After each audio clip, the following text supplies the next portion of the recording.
अयोध्या का विवादित ढांचा गिराए जाने के मामले में लाल कृष्ण आडवाणी, मुरली मनोहर जोशी और उमा भारती बरी हो गए। जज एसके यादव ने इस मामले के सभी 32 आरोपियों को बाइज्जत बरी कर दिया। फैसले में कहा गया कि घटना अचानक हुई थी, उसकी कोई योजना तैयार नहीं की गई थी।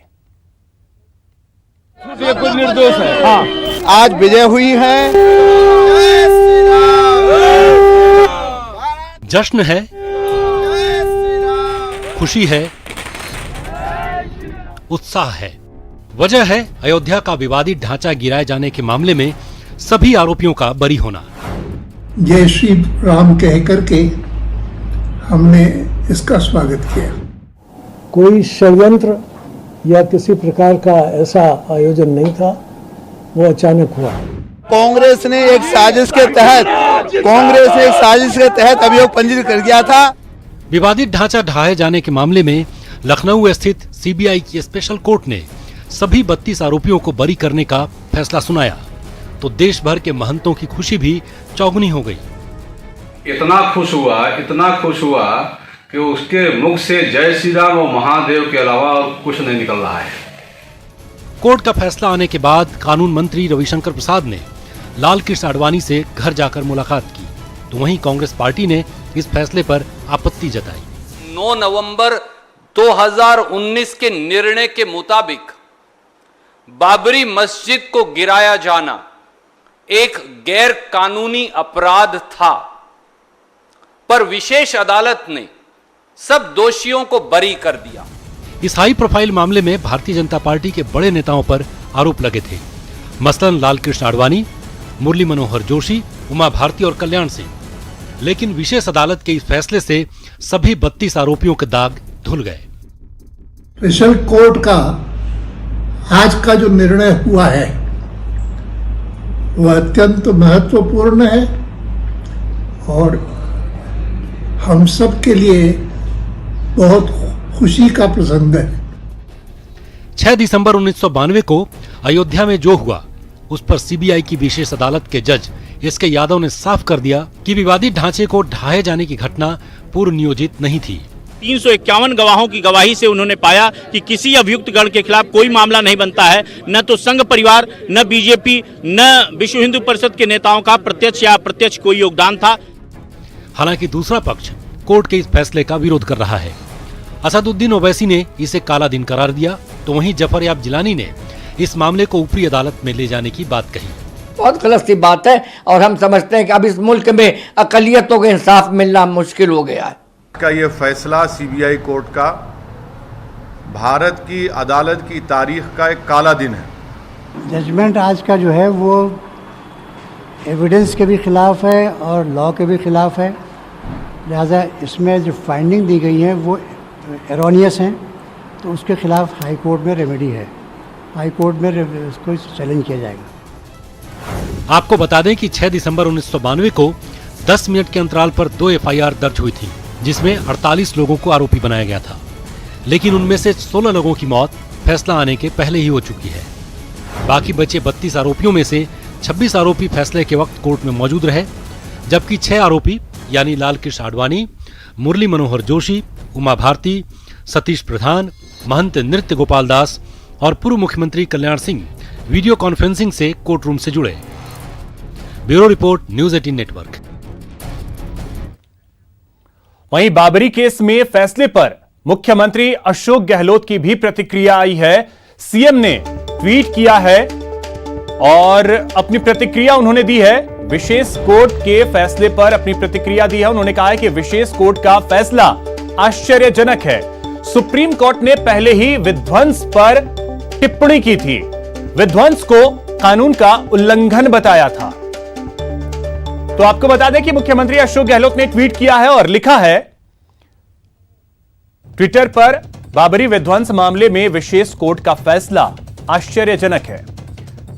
हाल ही में सुप्रीम कोर्ट ने फैसला दिया था कि बाबरी विध्वंस साफ तौर पर कानून के राज का उल्लंघन है। विशेष कोर्ट ने अब जो फैसला दिया है वह शीर्ष अदालत के फैसले के विपरीत है और संविधान के तय सिद्धांतों के खिलाफ जा रहा है। देश जानता है कि कैसे पूरे प्रकरण को बीजेपी और आरएसएस सद्भाव को बर्बाद करने का, सांप्रदायिक सद्भाव को बर्बाद करने का प्रयास किया था।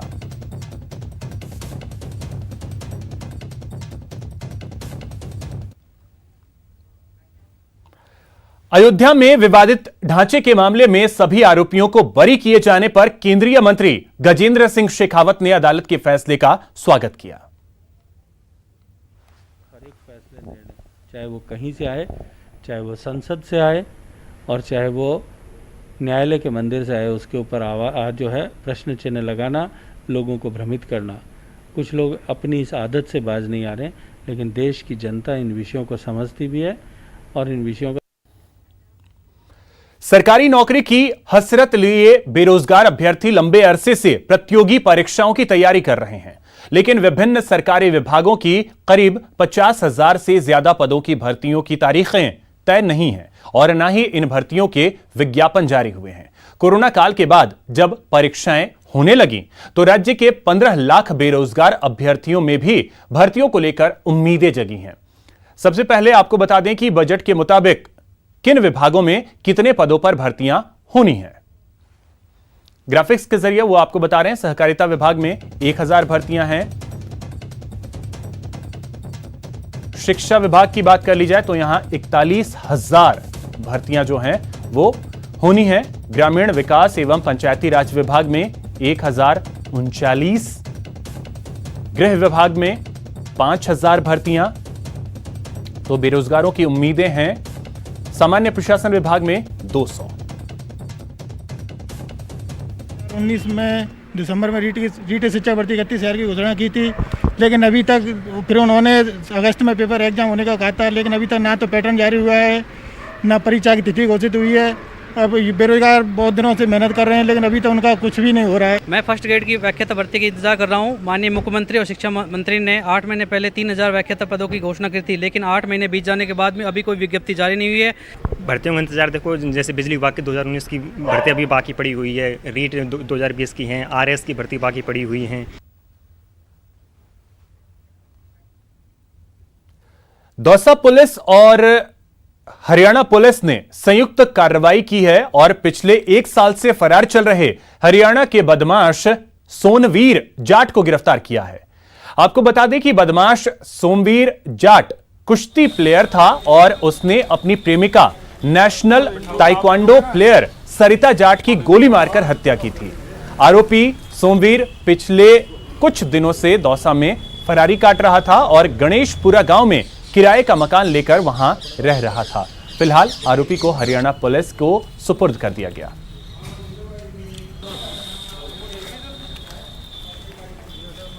आप दे दोगे ना?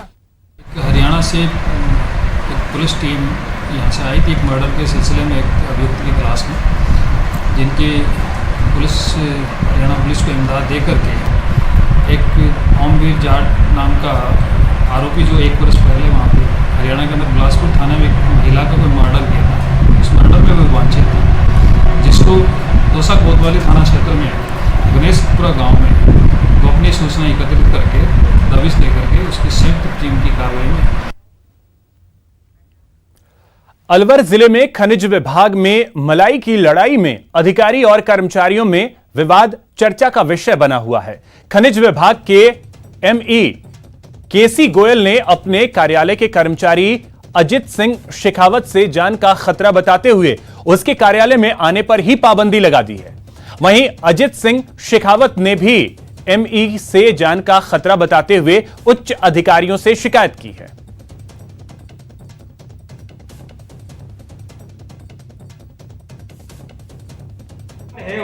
उससे लड़ाई कर ली इसने शिकायत की। हम 27-8 को पियोन से झगड़ा करने लगे, हर कर्मचारी से झगड़ा करना, कोई सारे कर्मचारी भय के माहौल में है और ये सभी को तंग करता है। सब खान वालों को ब्लैकमेल करना, धमकाना कि मेरा कोई कुछ बिगाड़ नहीं सकता, मैं यही रहूंगा।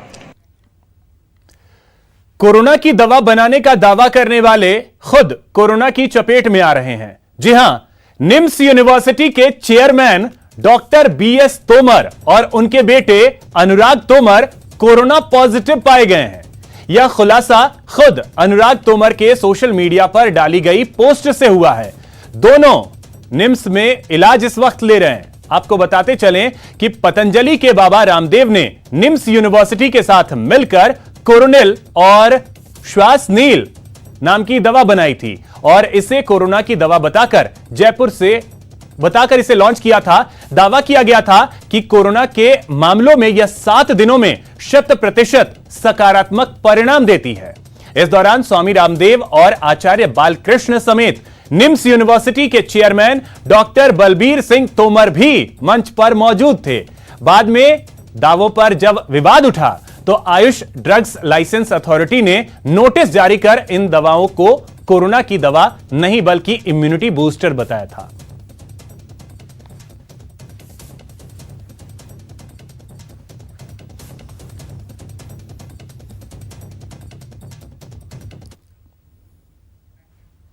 यहां रुकेंगे एक छोटे से ब्रेक के लिए।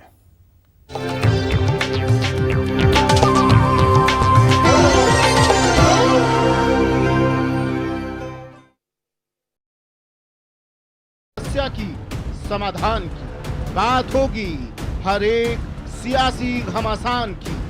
करेंगे आपसे हर बात, पहुंचाएंगे आप तक हर खबर। बस आप सुरक्षित रहिए, कोरोना से बचिए और देखिए 30 मिनट में हिंदुस्तान, सिर्फ न्यूज़ 18 राजस्थान पर।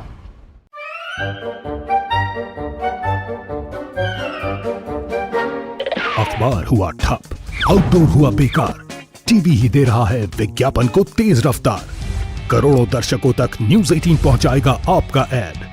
न्यूज़ 18 की टीम दमदार बनाएगी आपका ऐड शानदार। जल्दी कीजिए, कहीं छूट ना जाए ये सुनहरा मौका। हमें मेल करके उठा लीजिए बड़ा फायदा। ये स्पेशल ऑफर है अगले 15 दिनों तक। साथ ही मिलेगा हमारी वेबसाइट पर प्रमोशन। आज ही मेल करें adsales@nw18.com पर। न्यूज़ 18 इंडिया, आपका पसंदीदा नेशनल न्यूज चैनल, उपलब्ध है टाटा स्काई के चैनल नंबर 519 और एयरटेल के चैनल नंबर 318 पर। कोरोना की हर खबर देखते रहिए न्यूज़ 18 इंडिया पर। भैया राम राम, नमस्कार। कुछ बता रहे हैं, कुछ चेता रहे हैं। आपने लॉकडाउन के दौरान देखा कि हम क्या कर रहे हैं। कोरोना काल में लोग एक दूसरे को समझा रहे हैं। बड़े बड़े लोग वीडियो बना रहे हैं। आप गाना जानते हैं तो गाइए या फिर अपना हुनर दिखाइए। वीडियो बनाइए और हम तक पहुंचाइए और घर बैठे बनिए स्टार।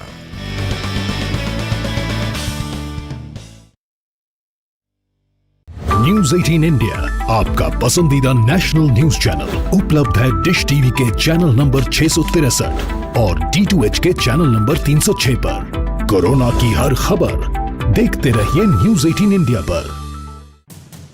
आधे घंटे में प्रदेश का पूरा हाल, तेज भी तर्रार भी।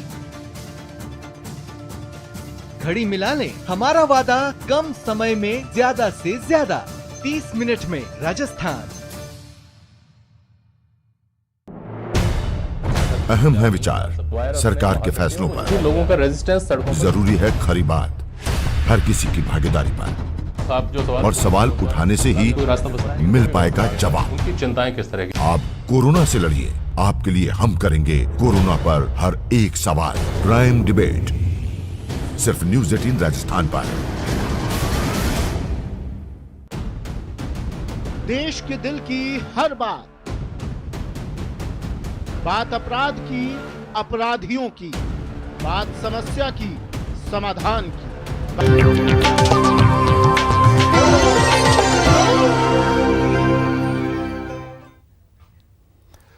ब्रेक के बाद आपका स्वागत है। कोरोना संकट से बीकानेर में मशहूर मिनिएचर आर्ट का कारोबार पूरी तरह से ठप हो गया है, जिससे सैकड़ों आर्टिस्ट के सामने रोजगार का संकट खड़ा हो गया है। मिनिएचर आर्ट पर कोरोना की मार, संकट में कलाकारों का परिवार, कैसे चलेगा रोजगार? आर्टिस्ट सधे हाथों से पेपर पर रंग भरकर पेंटिंग बनाने में जुटे हैं, लेकिन इन खूबसूरत पेंटिंग के खरीदार नहीं हैं। ये मशहूर मिनिएचर आर्ट है जो कभी देसी विदेशी सैलानियों की पहली पसंद हुआ करता था, लेकिन कोरोना की मार ने इस कारोबार को पूरी तरह से ठप कर दिया है, जिससे करीब 300 आर्टिस्ट के सामने रोजी रोटी का संकट खड़ा हो गया है। कोरोना काल के बाद में बिल्कुल टूरिज्म की स्थिति बिल्कुल खत्म है। बीकानेर में टूरिस्ट नाम की कोई चीज़ है नहीं अभी।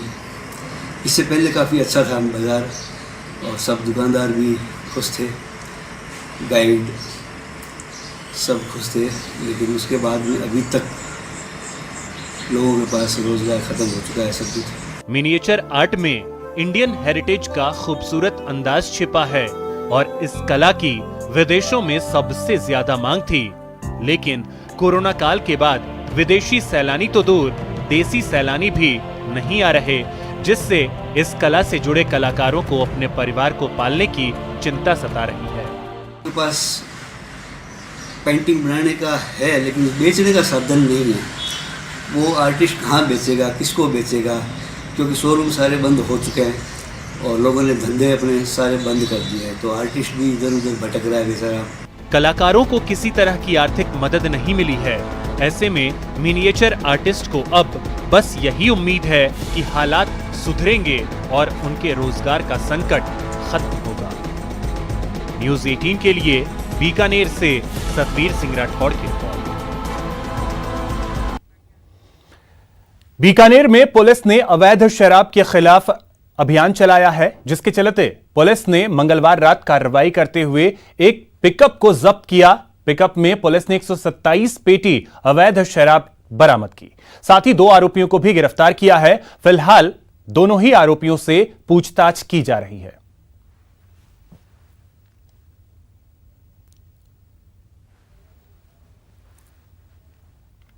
साहब द्वारा पंचायती राज चुनाव को देखते हुए मादक पदार्थ और अवैध हथियारों के विरुद्ध विशेष अभियान चला जा रहा है। इसी अभियान के अंतर्गत कल रात को सूचना मिली थी कि एक पिकअप गाड़ी जिसमें अवैध शराब भरी हुई है जो कोलायत की तरफ आ रही है, जिस पर श्री अनूप सिंह एएसआई में टीम द्वारा नाकाबंदी की गई। तो एक पिकअप गाड़ी आई जिसमें करीब 127 पेटी अवैध शराब भरी हुई थी, जिसको मुकदमा एक्साइज एक्ट में दर्ज किया गया। 2 मुलजिम कपिल व सोनू शर्मा को गिरफ्तार करके अग्रिम अनुसंधान किया जा रहा है।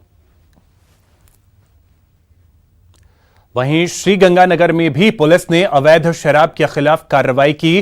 पुलिस ने रायावाली बाईपास पर एक कार से 75 पेटी अवैध देसी शराब बरामद की। हालांकि कार्रवाई के दौरान अंधेरे का फायदा उठाकर आरोपी मौके से फरार हो गया। उधर कोटा में भी अवैध शराब के खिलाफ पुलिस ने कार्रवाई करते हुए करीब 25 लाख की अवैध शराब जब्त की है।